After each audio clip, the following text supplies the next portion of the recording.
Sir Jeevan Reddy బీఆర్ఎస్లోకి వెళ్ళబోతుందని చెప్పి ప్రచారం జరుగుతుంది. సో నిజంగా జీవన్ రెడ్డి గారు బీఆర్ఎస్లోకి వెళ్తే ఇక్కడ ఉన్నటువంటి ప్రజలు ఎంతవరకు ఆదరించే ఆస్కారం ఉందంటారు? ప్రస్తుతానికైతే కాంగ్రెస్ పార్టీలోనే ఉన్నాడు. ఇంతవరకు అయితే ఇంకా ఏది కాలేదు. ఒకవేళ వెళ్ళినా కానీ ప్రజలు ఆదరిస్తారు. ఎందుకంటే జీవన్ రెడ్డి అనేటైనా రైతుల శ్రేయస్సు కొరకు పనిచేసేట ఆయన ఎప్పుడైనా. అతనికి పార్టీ ఏ పార్టీలో ఉన్నా కానీ అతని వ్యక్తిగతంగా ప్రజల మధ్యలో ఉండేటోడు కాబట్టి ప్రజలు ఎప్పుడైనా ఆదరిస్తారు అతన్ని. పార్టీ అనుకుంటే బీఆర్ఎస్లో ఇంకెక్కువ ఆదరిస్తారు నాకు తెలిసి అయితే. ఎందుకంటే బీఆర్ఎస్ అప్పుడున్న కాలంలో కేసీఆర్ పిలిచినా కానీ పోలేదు, పార్టీని విడిచిపెట్టి పోలేదు కాబట్టి.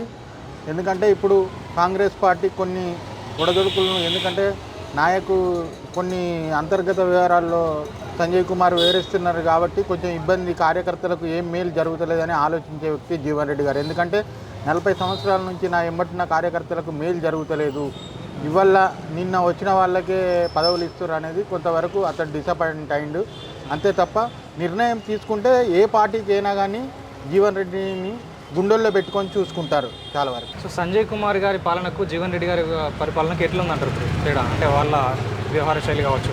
అయితే సంజయ్ కుమార్ పాలనకు జీవన్ రెడ్డి గారి పాలన కంటే జీవన్ రెడ్డి గారు గతంలో నేను ఏం చేస్తే రైతులకు అభివృద్ధి చెందుతుంది, ఏ విధంగా చేస్తే రైతులు లాభపడతారు, ఎలా అయితే రైతులు ఇంకెక్కువ సంపాదించగలుగుతారని వ్యక్తిగతంగా ఆలోచించే వ్యక్తి జీవన్ రెడ్డి గారు. ఎప్పుడు రైతుల గురించి ఆలోచించే వ్యక్తి జీవన్ రెడ్డి గారు.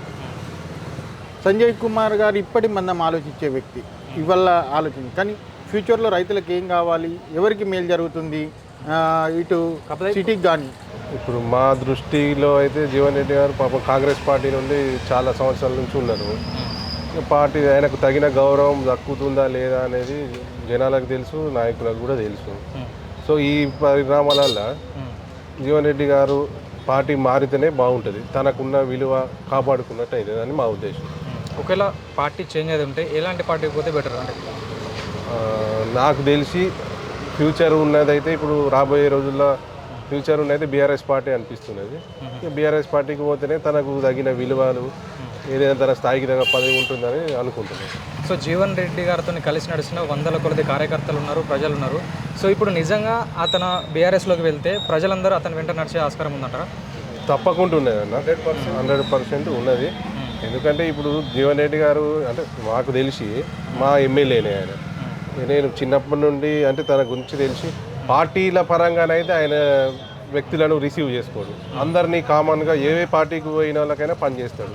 కాబట్టి ఆయనకు జనాల సపోర్ట్ ఉంటుందని నేను అనుకుంటున్నాను. వేరే పార్టీలకు పోదంటే టీఆర్ఎస్ ప్రభుత్వం ఒకవేళ గవర్నమెంట్ రాకున్నా జీవన్ రెడ్డి ఎటు పార్టీ మారినా ప్రజలు అయితే ఆయన వెంటనే ఉంటారు. ఆయన పార్టీ మారితే కరీంనగర్ జిల్లా మాత్రం కాంగ్రెస్ భూస్థాపితం అయిపోతుంది. అంటే గతంలో అంటే దాదాపు ఒక 40 సంవత్సరాల నుంచి వెళ్ళి కాంగ్రెస్లో ఉన్నారు. సో ఇప్పుడు బీఆర్ఎస్లోకి వెళ్తే ప్రజలు తనకు ఓటేసే ఆస్కారం ఉందంటారా? ఉన్నది 100% ఉన్నది. ఎందుకంటే నాయకుడు అనేటోడు పవర్ఫుల్ క్యాండిడేట్, జీవన్ రెడ్డి అనేటోడు పవర్ఫుల్ క్యాండిడేట్ కాబట్టి 100% జీవన్ రెడ్డి ఎటు పోతే ప్రజలు అటుపట్టు మళ్ళీ అవకాశం ఉంది. సో కాంగ్రెస్లో ఇబ్బందులు పడుతుంది కాబట్టి మిగతా పార్టీలు కూడా ఆహ్వానిస్తున్నాయి, అటు బీజేపీ కూడా ఆహ్వానిస్తున్నారు. అటు పరిస్థితి బీజేపీలోకి వెళ్తే బాగుంటుంది అంటారా, బీఆర్ఎస్లోకి వెళ్తే బాగుంటుంది అంటారా? ఇప్పుడున్న పరిస్థితిలో బీఆర్ఎస్కి వెళ్తేనే బాగుంటుంది అనుకుంటున్నాను. సో అంటే మామూలుగా ఇక్కడ ప్రజలు అనుకుంటుంది ఏంది అంటే మామూలుగా ఇప్పుడు సంజయ్ కుమార్ ఉన్నప్పుడు ప్రభుత్వం పాలన బాగుందంటారా, అంతకుముందు జీవన్ రెడ్డి గారి? జీవన్ రెడ్డి పదవి ఉన్న నాయకుడే, పదవి లేకున్న నాయకుడే. సంజీవ్ కుమార్ ఏంది బుడు పార్టీ మారడు, ఇటు గవర్నమెంట్ ఇటువంటి వాడు, అటు గవర్నమెంట్ పార్టీ మారడు తప్ప ఆయన చేసేది ఏం లేదు. డబ్బులు పంచడం, ఓట్లు వేయించుకోవడం తప్ప ఏం లేదు. కానీ ఈ పార్టీ ఫిరాయింపులు వ్యతిరేకించినటువంటి జీవన్ రెడ్డి గారు సో మళ్ళీ పార్టీ మారితే సో దాని ప్రభావం ఎట్లుంటుంది అంటారు? పార్టీ 100% మారడు అనుకుంటున్నాం. ఒకవేళ మారితే మాత్రం ప్రజలు ఆయన వరకు ఉంటారు. 100% పార్టీ మారితేనే బెటర్ అనే ఒపీనియన్ ప్రజల్లో ఉంది ఇప్పుడు ప్రస్తుతం. అంటే ఎందుకంటే ఏం చెప్తారు? అంటే గత 40 సంవత్సరాల నుంచి ఎందుకంటే గత 40 సంవత్సరాల నుండి కాంగ్రెస్ పార్టీకి అంకితభావంగా పనిచేసిండు జీవన్ రెడ్డి అనే వ్యక్తి. మొన్నటి ఎలక్షన్ దాకా కూడా 10 సంవత్సరాలు గవర్నమెంట్ లేకున్నా కానీ కాంగ్రెస్ పార్టీ కోసం అనేక సందర్భాల్లో వయసు పైబడినా కానీ అనేక ఉద్యమాలు చేసిండు. ఉద్యమాలు చేసిన వ్యక్తిని, అసంటి వ్యక్తిని పట్టుకొని ఇప్పుడు పార్టీ ఫిరాయించిన ఎమ్మెల్యే గురించి అనేక రకాలుగా ఆయనను సంక్షోభ పెట్టడం ఏదైతే ఉందో, చివరికి ఒక ఎమ్మెల్యే టికెట్లను శాసించే స్థాయి నుండి కనీసం కౌన్సిలర్ టికెట్లు కూడా ఇప్పించుకోలేని స్థాయికి దిగజారిపోయాడు ఇప్పుడు జీవన్ రెడ్డి గారు.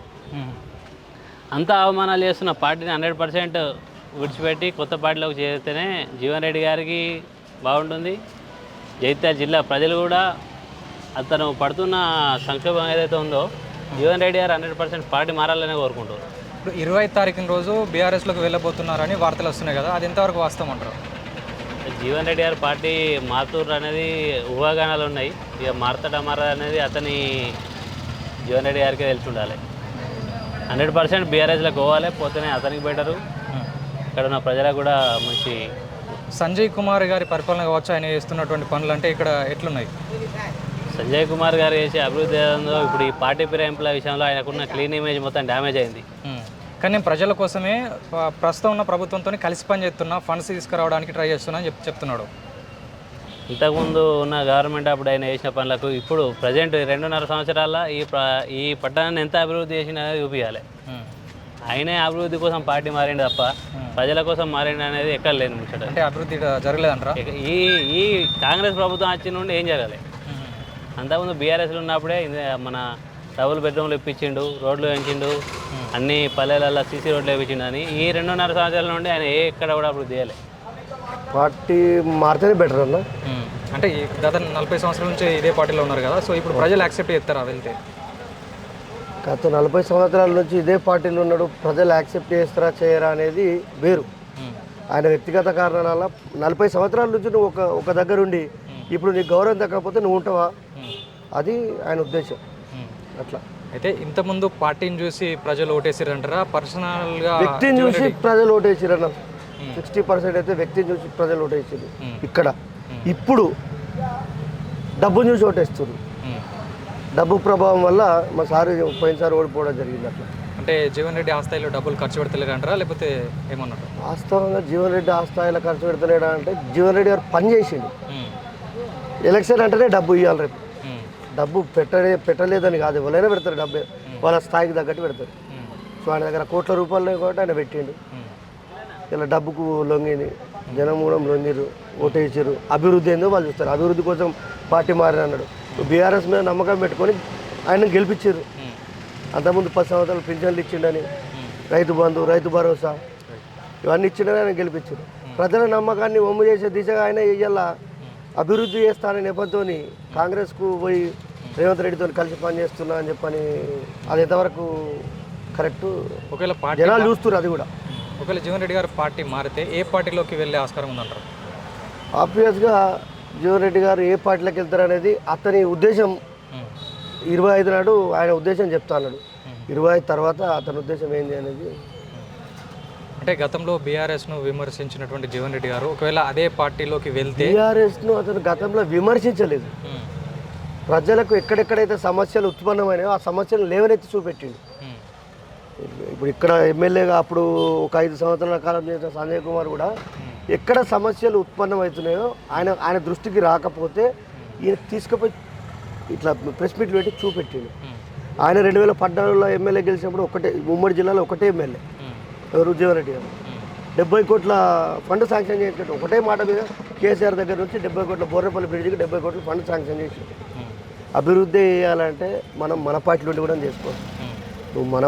నువ్వు ఏ పార్టీలకి అయితే గెలిచినావో, ఏ పార్టీ బీఫామ్ మీద అయితే గెలిచినావో అదే బీఫామ్ మీద గెలిచి అదే పార్టీలో ఉండి నువ్వు గవర్నమెంట్ను నా కాన్స్టిట్యున్సీకి నీకంటూ కొంచెం ఫండ్ ఉంటుంది కదా, ఆ ఫండ్ను యూజ్ చేసుకోవచ్చు.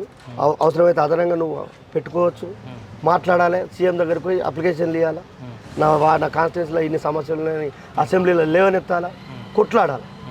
జనం తరపున కొట్లాడితే అప్పుడు నువ్వు బి లీడర్ అవుతావు.